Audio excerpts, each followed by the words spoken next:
Hello, my beautiful people. Good afternoon, good morning, good evening. Depends where you are in the world. It's the same afternoon. I did a video earlier, and as I said, I will continue from there. I had a few things to do. I just went out quickly, then I came back, and now here I am to talk about it again. Right. So first of all, it's just not a formality. I really mean it. And from the bottom of my heart, I am so thankful to all my subscribers. I love you guys. Seriously, please continue supporting me, and please like, subscribe, and also leave your comments. I really love when even if I see one number is gone up, it just gives me so much excitement and happiness. Thank you so much. Thank you so much. Okay, so in the previous video, I was talking about how we are using words for as we want, without looking at the real meanings. We have changed the meanings according to how we want to do that, what suits us. So we change the meanings, and that's not right. So I talked about independence, and I talked about selfishness. There's another thing, freedom, which is becoming a disease. Okay. So there's no limit to this freedom. This freedom is going crazy. I did talk about this freedom craze in my few videos. But it's just something that is damaging the societies, especially West. When it comes to Western society, things are really gone beyond the limits and out of everybody's control. And especially I'm talking about, the family control, or the control doesn't mean you tie people up. No. Control doesn't mean that you have to put a lid on them, like God forbid they're dogs or something. Even dogs are obviously they're alive, and we should respect them and love them. But control doesn't mean in a negative way. Control means a balanced control. Without you work in an office. If you work in an office, you must have seen there has to be a discipline. Somebody is in charge. Somebody has to, whether they are in the office or is some high authorities or is the CEOs or whoever they are, somebody has to line up the business. Somebody has to discipline the things, to make the environment. Otherwise it'll go crazy. If everybody is doing what they want to do in the name of freedom, that office will not exist even for one day. It will not survive for one day. This is how important it is to have some kind of, parental control. And when I say parental control, that doesn't mean only the parents' control, means like somebody, right? Now we've gone crazy. When it comes to in the open world, when it comes to as a society, we don't want to know. We don't want to tell anybody where we're going. Especially I'm talking about the generations now, the young generation. The children who have not seen how to sit down with their parents and grandparents and how to listen to them, or how to set the limits, like family limits, what you can and what you cannot do. It was beneficial for us. We have benefited from it. And I'm sure if we would have continued, our generations could benefit from that. But now they have completely gone, it's like there was a song, who let the dogs out? Who let the dog out?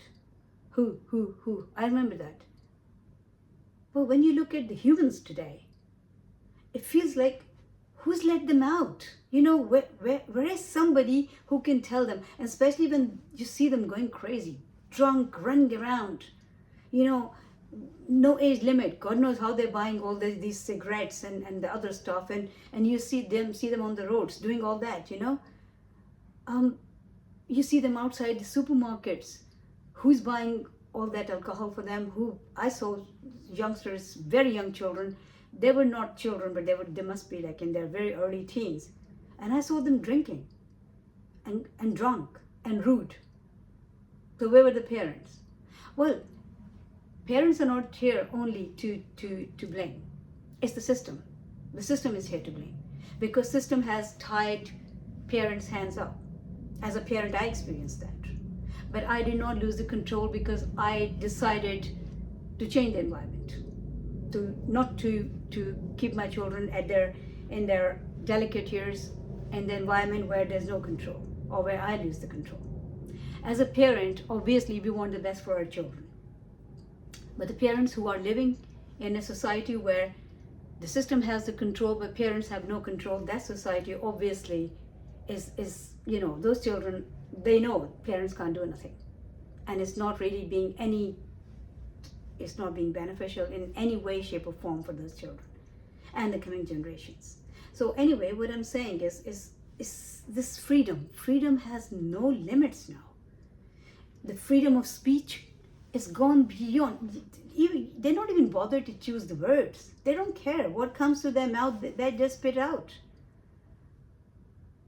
In the civilized world where you set your limits, so there are two ways. Either you are sensible enough to know how far you can go with your so-called freedom, or somebody has to remind you. Same like we go to school. In the school, there is a head teacher, deputy head teacher. In the classroom, there are teachers, there are assistant teachers. There's a staff to tell you, you're not allowed here, you're not allowed there. If that was so bad, then let them go. Let them do whatever they like. If they want to go and stand on the head teacher's table and start dancing around, let them do that. Please, if you believe so much in this crazy freedom, then I will say, do that first, please. Tell the officers not to have no coming in timings and not going home time. Nothing. Everybody will decide as they want because they're all free. As you have made them free in their homes.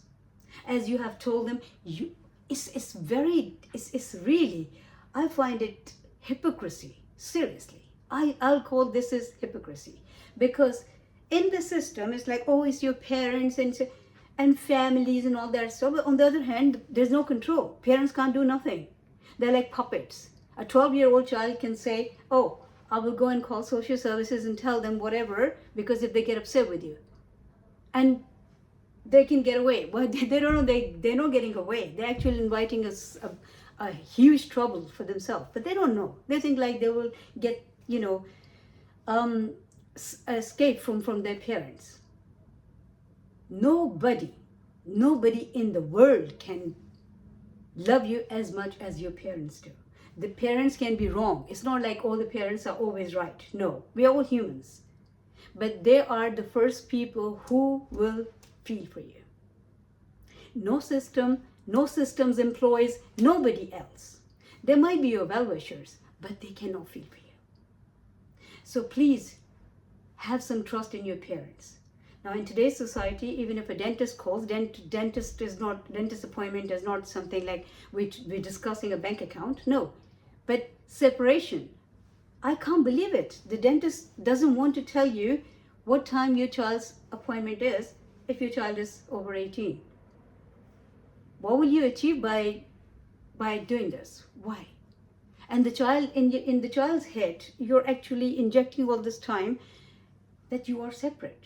You should not discuss your business with your parents because you can't even tell them your dentist appointment. I experienced that. My daughter had an exam a long time ago. She was 16 or 17, I think. No, she was 18 actually. And then I just needed to, she said, Mom, you call this number and find out what my roll number is and where this examination center is. So I called them and they said they can't tell it to me. And I said, why?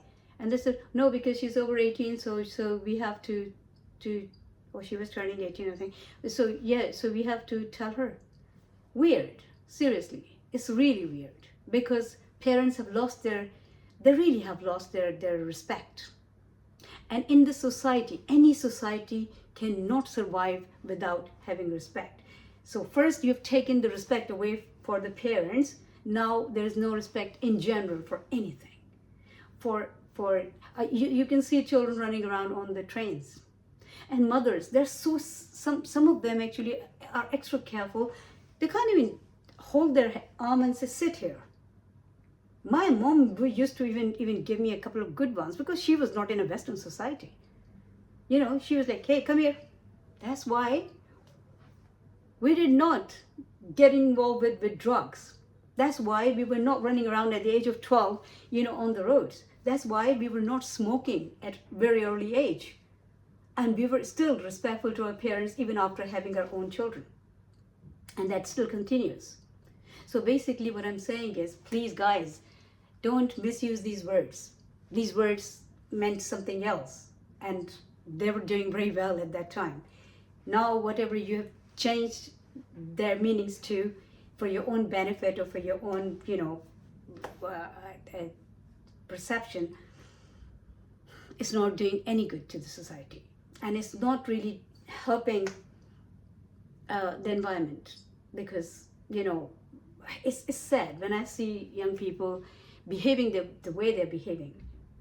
It really makes my heart goes out for them. I wish, but you can't even say anything to them. In my time, when I went to school, my teachers could tell me off. But you've taken their control as well. Now teachers are scared. They can't say nothing to their pupils. They can't say nothing. So what happens? Respect is good, but see what level of respect. In the name of respect, you're taking that parental control away. Teachers have to be extra cautious. Parents have to be extra cautious. So who is going to look after this young generation? Who? Though obviously directly the state is not going to come and see what's happening in your house, what time your child is coming back home, what age they're starting drinking, what age they're starting these relationships, what they're doing, who they're getting involved with. Because parents are scared now. Teachers are scared. It's time to think. It really is time to think before it gets worse. Look after yourself and keep smiling. Remember, we are here to help each other, and we should try to make this world a beautiful place for us and for our coming generations. We should do our best because it's our responsibility, and also because life itself is so beautiful.